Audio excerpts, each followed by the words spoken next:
Sir మేము హోంగార్డ్గా మేము డ్యూటీలు చేశాము సార్.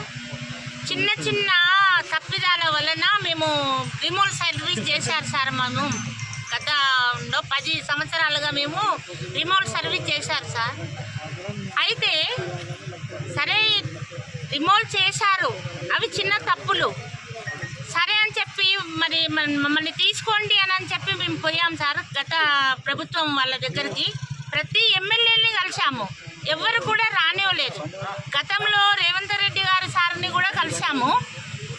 సార్ గారు కూడా మేము అసెంబ్లీలో మాట్లాడతామమ్మా అని చెప్పి మాకు హామీ ఇచ్చారు.